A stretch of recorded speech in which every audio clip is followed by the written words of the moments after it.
Hi friends, welcome to మన ప్రజాకవి ఛానల్కి స్వాగతం.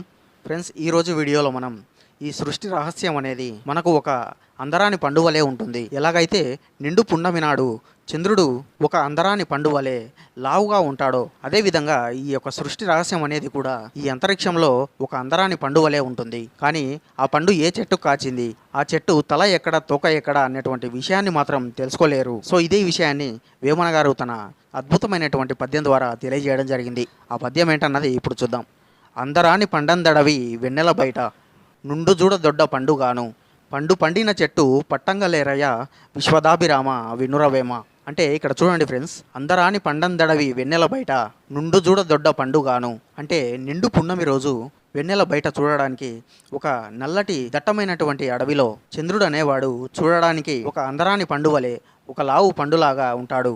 కానీ అందరాని ఆ లావు పండు ఏ చెట్టుకు కాచిందో మరియు ఆ చెట్టు యొక్క మొదలేదో చివర ఏదో తెలుసుకునేవారే లేరయ్యా అని చెప్తున్నాడు. అందుకే అన్నాడు, పండు పండిన చెట్టు పట్టంగా లేరయ్యా, విశ్వదాభిరామ వినురవేమ.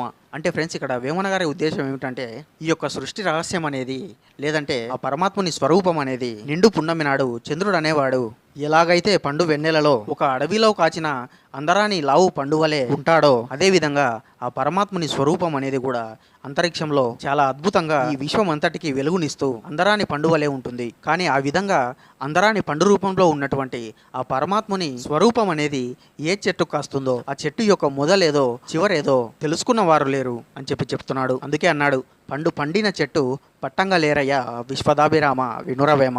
చూడండి ఫ్రెండ్స్, వేమన గారు ఆ పరమాత్ముని స్వరూపాన్ని ఎంత గొప్పగా వర్ణించారంటే, ఈ అనంత విశ్వంలో పరమాత్ముని స్వరూపం అనేది ఒక జ్యోతిలాగా వెలుగుతూ ఒక అందరాని పండులాగా కనిపిస్తూ, పున్నమి నాడు చంద్రుడు ఎలాగైతే వెలుగుతూ ఒక అందరాని పండు వలె ఉంటాడో, అదేవిధంగా పరమాత్ముని స్వరూపం కూడా ఉంటుంది. ఫ్రెండ్స్, నిజంగా చూడండి, నిండు పున్నమి నాడు చంద్రుడు అనేవాడు ఆకాశంలో ఎలా ఉంటాడంటే, ఒక నల్లటి అడవిలో ఒక చెట్టుకు కాచిన అందరాని ఒక లావు పండు వలె కనిపిస్తూ ఉంటాడు.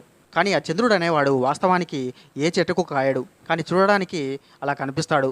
అలా కనిపించినప్పటికీ ఆ చంద్రుడు అనేటువంటి పండు ఏ చెట్టు కాచిందో మనకు తెలియదు.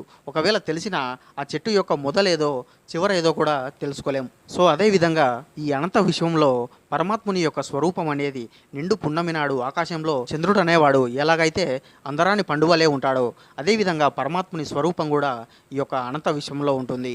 కానీ ఆ పరమాత్ముని స్వరూపం అనేది ఎక్కడ పుట్టింది, ఏ చెట్టు కాచింది, ఒకవేళ కాచి ఉంటే ఆ చెట్టు యొక్క మొదలేది చివర ఏది, అంటే ఆ పరమాత్ముడి స్వరూపం అనేటువంటి ఒక పండు ఏ చెట్టుకు పుట్టింది, ఏ చెట్టుకు పండింది, అటువంటి చెట్టు యొక్క మొదలు కానీ చివర కానీ తెలుసుకున్న వారే లేరు అని వేమన గారు తన చక్కటి పద్యంతో వివరించడం జరిగింది. విన్నారు కదా ఫ్రెండ్స్, వేమన గారు పరమాత్ముని యొక్క స్వరూపాన్ని ఒక అందరాని పండు వలె నిండు పున్నమి నాడు చంద్రుడితో పోలుస్తూ చాలా అద్భుతంగా వివరించడం జరిగింది. ఫ్రెండ్స్, నాకైతే ఈ పద్యం చాలా బాగా నచ్చింది. సో ఇది ఫ్రెండ్స్, మరో వీడియోలో మరో పద్యంతో మళ్ళీ కలుద్దాం. అంతవరకు సెలవు. Keep watching.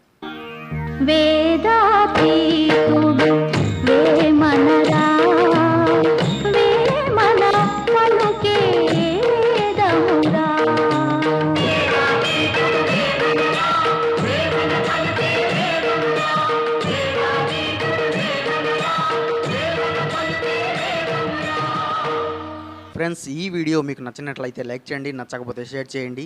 ఈ ఛానల్ మీకు ఎంతో కొంత యూజ్ అవుతుందంటే మాత్రం సబ్స్క్రైబ్ చేసుకోండి. ఓపికతో విన్నందుకు ధన్యవాదాలు. వేమన గారి ఆశీస్సులు ఎల్లప్పుడూ మీపై ఉండాలని కోరుకుంటూ ఇట్లు మీ ప్రజాకవి.